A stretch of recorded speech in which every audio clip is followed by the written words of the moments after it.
هم يقولون لك هذيك التلفزيون. ايوه انا قلت اسمع يقول وعليكم السلام ورحمه الله وبركاته. ولا عاد من جد. وعليكم السلام ورحمه الله وبركاته. ليه؟ الحين اتي لكم نكته قبل ما نسجل الفيديو. هيا لكن قروه جو. الحين اسمعكم نكته الحين قبل ما نسجل المقطع تمام. هذا قال لك واحد محامي رفع قضيه كبيره ما يفلتت لا فوقه.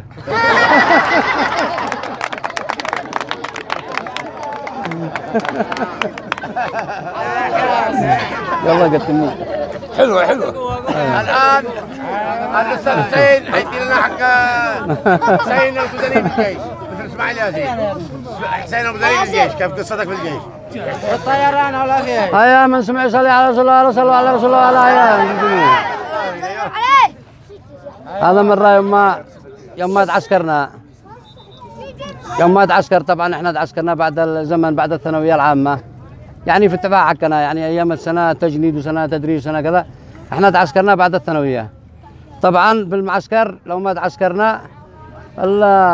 انا قد كنت زي ما تقول لكم هكذا ما كنت شواظب في المعسكر هذا يعني كان فيني نوع من المشاغبة. المهم بدأنا دخلت الجيش والله زيد احلك بعد فعلوا بينه يحكوك اذا جاء الحين يحكون. المهم دخلت الجيش احنا طبعا تعسكرنا وبعدها وقعت لي قصص في المعسكر يعني جلسنا فتره طويله لا ما كنا بعدين احنا كنا مسطرين مره يعني مراها معسكر ومراها سفارات ومره كذا يعني في السنه حقنا هذه لا مره في سنه المعسكر نفسها التي وقعت. فطبعا كان يناولون لا ضوابير يناولون كذا وانا هذيك الايام كنت انا عايش ما نش كنت ساعة المشاغب هكذا ما كنت كان سمي كنت اقول يدوبروا يفعلوا ايش ما كانوا هذا انا يعتبروني مضمون عادي ولو ما ادوبرش ولو ماشي المهم كنت ابوز هكذا بالمعسكر ما كنتش ارضى ادخل ادوبر معاهم ولا ارضى كذا كذا والمعسكر كله بيشعل شعيل. المهم كنت اتحيل حيله كنت اتحيل وهذا لا فتره من الفترات ما دريت لهم جمعوا المعسكر كله بالعشي هذاك بعد المغرب طلعوا له وانا كنت خدمه طلعوا بزوا الخدمه بزوا المعسكر كامل ونزلونا نزله واحده وانا ظهر لي ان هذاك اليوم انه يوم حامي ما قلت يا بلا مخرج الله فانا حلبت من جيشهم لاول مره ادوبر. المهم جمعوا المعسكر كله هذاك وانا طبعا في هذا ودونا دوابير طول الليل. انا كنت احاول يعني اطول المعسكر كامل دابر جلسنا ندور حوالي للساعه 11 في الليل واحنا خدمات واحنا اصياء واحنا كذا وانا كنت اقول ما هي ليل. ايوه وبعد كان قد 10 عسكر بعد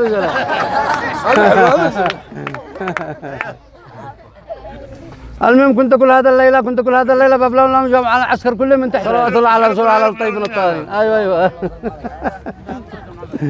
المهم استمرنا في هذا جلسنا حوالي الساعه 11 في الليل وهم بيناولونا ضوابير ولست تخرج يعني مثل قال لا شتت التوله رقت وهذيك الليله شتت التوله من تحت راسي كنت اقول والله يا الليله الطوابير هذا كله من تحت راسي من ذي الثاني لا انا ولا عشرت اخرج ما بشيني لاقى لانني ما بين امارس معاهم ليله بينهم هروبه وخروضه وهذيك الليله احنا بتحنبتونا لا الساعه 12 واحنا للساعه 11 المهم والمعسكر كامل وفي النهايه ما بعدها قاموا اطلقوا المعسكر كله يعني يروحون خلاص بعد الساعه 11 هذا اطلقوا المعسكر كله ما عاد بقيت الا كتيبه حكي الكتيبه كامله يعني من انا 4 سنين انا شكيت اني ذنوبي. المهم دوروا بالكتيبه كامله للساعه 12 زادوا فعلوا لنا ساعه واطلقوا الكتيبه كامله ما عاد بقيت الا السريع حكي خلونا ساعه كورج الطيزه الاكبر بالاكبر. المهم وصلوا عندنا كذا الساعه يمكن واحده وبعدها قد احنا قدني تعب قدني خالص هذيك الليله ما عاد قدرت اني اتحمل ما عاد قدرت اني اتحمل على هذا. ايوه قام لنا هذا ما مجوا لنا اثنين يعلم الله من نجوا من السينما او لا جو اجازه او لا ايش هذا وهم كانوا يعني غايبين وصلوا دخلوا في السريع حكى دخلوا وعاد احنا نشرع هذا والضابط هذا قلت لنا محاضره قلبنا بين اقول لكم يعني ان انتم تنتبهوا وانا بين اقول لكم ان انتم يعني كذا وهذا الكل مالي شفت البطل يعني ما عاد يجوا من يسلموا ها شفت البطل كيف عملوا هذا الضابط يقول من ذي بيتكلم من ذي بهذا يلا ارقد الكل ارقد يلا زح وركضونا من تحت راسه وزح وانا اقوم كذا يتعب لي من المغرب وهم يتموا هذا يقول مالي شفت البطل هذول المسيلمين وصلوا الشاهنه وهذاك الضابط يقول لنا يعني احنا بنقول لكم النظافه ضروري ما حد يكون يضرب الشجار على الارض ما حد يكون كذا ما حد يكون يشكر ما حد المهم بتي لنا محاضره وانا قدني تاعب قدني اشتيت روح لي صرفوا المعسكر كله وصرفوا الكتيبه كلها ما عاد باقي الا احنا في ديك السريه قد الساعه الظهر واحده او واحده ونص قدني خالص بعدنا وعادوا يشتي ضابط نقوم فاجر ها المهم وهذاك اقبلوا مسلمين عادهم رشدين مالي شفت البطل وانا دكيت بين اقول لك اذا البطل قفاك خلنا نزعل ويقول مالي انت مش عايز تضاربني هكذا يا وليد وهذاك الضابط قال بين اسمع حدار يلا ويسحب بنا من جديد المهم فعلنا ليله من تحت رجل الاثنين اخرتها خليت له ما مستامن وقال مالي شفت البطل وانا ناولت لهم الترب على راس القاع ما هو قال الضابط منو ذا البطل قلت انا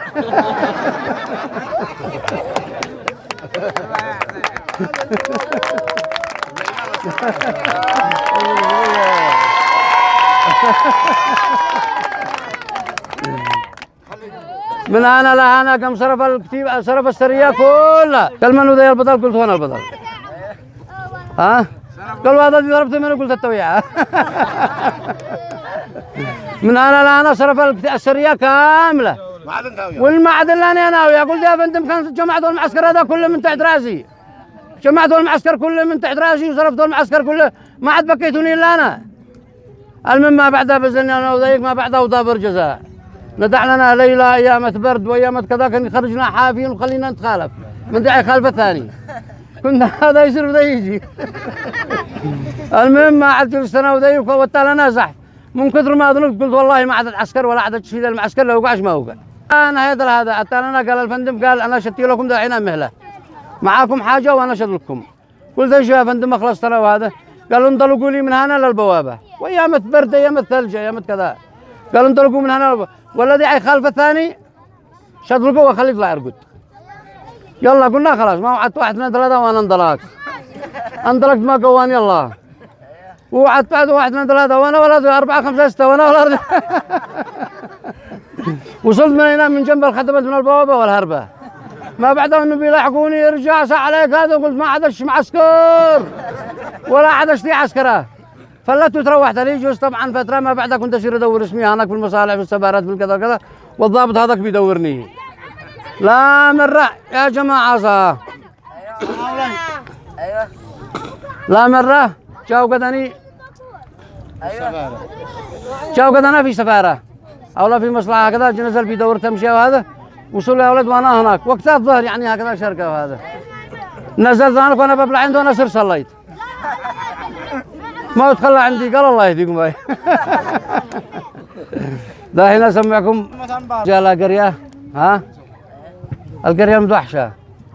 ايوه ربيع ولا خليه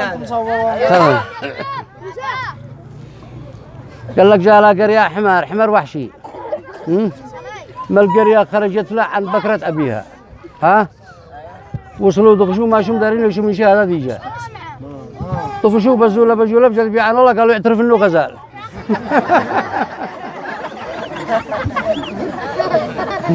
بابلا جاء احمر ثاني اليمني عرفه جاء احمر ثاني كانوا يلبسوا من حقنا قال يجي لا انا ما العبد ما ادري حمر بلدي ايوه وصل انا قال يا جماعه اتقوا الله كانوا يقولوا ما ادري شنو حمار وهذا جاء الحمار ذيك حتى هاي يمين قال والله انه حمار الله ما انه لابس بيجامه قال لك مره واحد صار يتحمم ها وصل الحمام وبعدها دخل الحمام لا هناك اسمع يا اصبر خلونا قال لك واحد مره صار يتحمم وبعدها دخل الحمام لا هناك خلاص ودخلت عمرض وهذا جوا الحمام ولا حد لقفه ولا حد التالمه ولا حد يعني قرب له ولا حد كيسه ولا شيء عينه وسكري لا في الحمام ذيك رجع حمم نفسه وعالج نفسه وكيس نفسه وكل شيء وتم على طلعته لحقوا واشتوا منه زلط رجعت تالو مظاهر 10,000 قرش زلط في يضربه كلها ومحامي وفلت رحله ما وخرج معها من الدم وقالوا يا اسفا يعني من احنا ما يعني ما لقينا ولا حممنا وقد طلعنا 10,000 وطلعنا زلط وطلعنا كذا ولا فعلنا لا اي شيء وهذا خلاص ضميرهم جلس يأنبهم وهو ضمير جلس يأنبه على زلط على 10,000 في جلس لان مره ثانيه الى ايام العيد لما قد يزحمه وهذا وهو قبل ما املك فولك ففلت والمتحمم كلهم صاروا طريقه خيسوا لما خلوه مريش على جنبي داخل معك تموا حمموا وخيسوا وعالجوا وتموا طلع صاروا بصراصرات حتى لهم مظاهر 100 ريال او لا 500 ريال. قالوا شو هذا يعني كيف لو ما يعني المره الاولى ما جبنا شهود وتيت لنا 10,000 ولا فعلنا لك شيء، وثاني المره لو ما كيسناك وعالج لك وهذا كنت لنا يعني 200 قرش. قال اصلا المره تيه يحكى المره الاولى وال 10,000 قرش يحكتها المره. ولا تنسوا الاشتراك وتفعيل الجرس مع الاخ حسين القزني. واشتركوا وفعلوا الجرس. هيا الاسطوره حسين القزني.